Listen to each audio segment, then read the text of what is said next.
Pause सॉफ्टवेअर्समध्ये आपण masters आता अभ्यास करूया. सॉफ्टवेअर्समध्ये लागणारे कुठलेही प्रीलोडेड डेटा जो असतो, तो मास्टर्स ऑप्शन्समध्ये आपण तयार केला जातो. उदाहरणार्थ आपण सेल्समध्ये गेल्यानंतर मास्टर्समध्ये बरेचसे ऑप्शन्स आपल्याला दिसतात, ज्याच्या थ्रू आपल्याला जो डेटा लागणार आहे, तो आपण त्याच्यामध्ये तयार करू शकतो किंवा मॉडिफाय करू शकतो.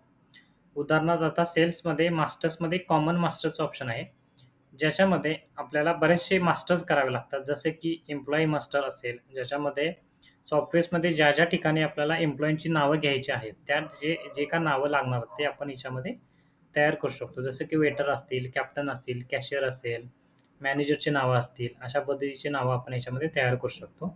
उदाहरणार्थ नवीन नाव तयार करायचं असेल तर मी इथं न्यू करणार एम्प्लॉयी मास्टर्समध्ये. त्या एम्प्लॉयीचा जो काय रोल असेल तो सिलेक्ट करणार. तो रोल मी इथं सिलेक्ट केल्यानंतर त्याचं नाव सिलेक्ट करणार किंवा टाईप करणार. त्याचा ॲड्रेस टाकल्यानंतर त्याचा जो काही नंबर आहे तो आपण इथं घ्यायचा आहे. आणखी सेव्ह करायचा आहे. बाकीची लागणारी माहिती सुद्धा आपण त्याच्यामध्ये भरू शकतो. जसं की त्याचं बँक अकाउंट डिटेल काय आहे किंवा त्याचा पॅन कार्ड नंबर काय आहे, त्याची जॉइनिंग डेट काय आहे, अशा पद्धतीचा डेटा सुद्धा आपण घेऊन त्याच्यामध्ये सेव्ह करू शकतो. त्याच प्रकारे मास्टर्समध्ये कॉमन मास्टर्समध्ये सप्लायरची नावं क्रिएट करणे. जसे की आपण ज्या वेंडरकडून मटेरियल परचेस करणार, त्याची नावं तयार करायची असतील तर आपण ह्या सप्लायर मास्टर्समध्ये करू शकतो. जसं की एक आपण उदाहरणार्थ केलेलं आहे की कॅश परचेस नावाचा सप्लायर क्रिएट केलेला आहे. त्याचा ॲड्रेस टाकून तो कुठल्या ग्रुपमध्ये येतो, तो ग्रुप आपण इथं टाकलेला आहे सनरे क्रेडिटर्स आणि तो आपण टाकलेला आहे फूड परचेसमध्ये. अशा प्रकारे कुठलेही सप्लायरची नावं आपण याच्यामध्ये तयार करू शकतो. ज्या व्हेंडर्सकडून आपण मटेरियल घेणार आहे किंवा सर्व्हिस घेणार आहे, त्या सगळ्यांची नावं इथं ॲड करावी लागतील.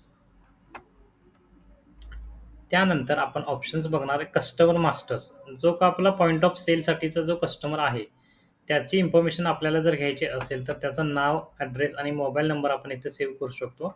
जेणेकरून त्याच्या नावावरती आपल्याला बिल सेव्ह करायचं असेल किंवा त्याला एस-एम-एस पाठवायचा असेल किंवा त्याचं लेजर बघायचं असेल, तर त्यासाठी आपल्याला उपयोगी होईल.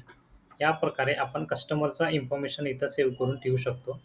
प्लस त्याच्यासोबत आपण त्याची बेसिक इन्फॉर्मेशन जसं की त्याचं बर्थ डेट काय आहे, अॅनिव्हर्सरी काय आहे, हे पण सेव्ह करू शकतो. त्याच्यानंतर त्याचं कंपनीचं नाव आणि जी-एस-टी नंबर असेल, तर तोही आपल्याला या ठिकाणी घेता येईल. त्याच्यानंतर आपल्याला मास्टर्समध्ये ऑप्शन्स मिळतात. जसं की आपल्याला टॅक्स लावायचा आहे सॉफ्टवेअर्समध्ये, तर या ठिकाणी आपण टॅक्स लावू शकतो. जसं की रेस्टॉरंटसाठी आपल्याला 2.5% आणि 2.5% असा 5% जी-एस-टी लावावा लागतो, जो सगळ्या सेक्शन्सला ॲप्लिकेबल आहे. फक्त ऑनलाईन पोर्टल जे आहे, जसं की स्विगी आणि झोमॅटो जे ऑनलाईन फूड डिलिव्हरी पोर्टल आहे, त्यासाठी हा जी-एस-टी ॲप्लिकेबल नाही आहे. समजा एखादा आपला लिकर सेक्शन असेल, बार सेक्शन असेल, तर त्या ठिकाणी आपण 10% व्हॅट हा लावावा लागतो. तो पण सगळ्या सेक्शन्सला ॲप्लिकेबल असू शकतो. फक्त ऑनलाईन पोर्टल सोडून. आणि त्याप्रमाणे आपण इथं सेव्ह करू शकतो. म्हणजे जो आपण टॅक्स लावलेला आहे, तो त्या टाइपमध्ये फूड किंवा लिकर टाइपमध्ये ॲप्लिकेबल होऊन जाईल. त्यानंतर आपल्याला ऑप्शन्स आहे पे मोड मास्टर्स. जसं की आपल्याकडं सेटलमेंट बिलाची होते, त्याच्यामध्ये आपण बिल कॅश घेतो, कार्ड घेतो किंवा यू-पी-आय घेऊ शकतो किंवा चेक घेतो. अशा प्रकारचे पे मोड्स आपल्याला तयार करावे लागतात. एखादा ऑप्शन्स आपल्याला नवीन करायचा असेल, तर आपण इथं न्यू करणार. जसं की आपल्याकडे इथं फोनपे नाही आहे, तर मी फोनपे क्रिएट करेन आणि त्याचं रिस्पेक्टिव्ह बँक अकाउंट आपण इथं सिलेक्ट करायचं. त्याचा स्टेटस लावायचा ॲक्टिव्ह आणि त्याचा नंबर डिस्प्ले इंडेक्स लावायचा, जो की तो कुठल्या नंबरला आपल्याला तिथं शो करायचा आहे. तो मी इथं नवीन क्रिएट केला ॲज अ फोनपे नावाचा पे मोड.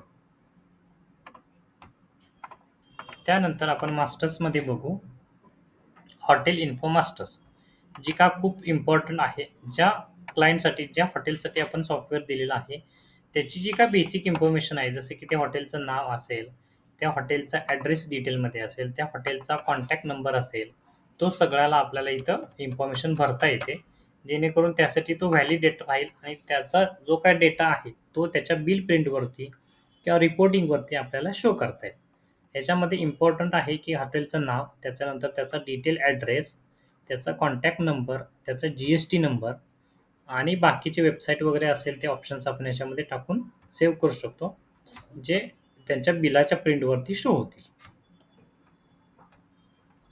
त्याचप्रकारे कॉमन मास्टर्समध्ये आपल्याला बाकीचे ऑप्शन त्या पद्धतीने वापरता येतात.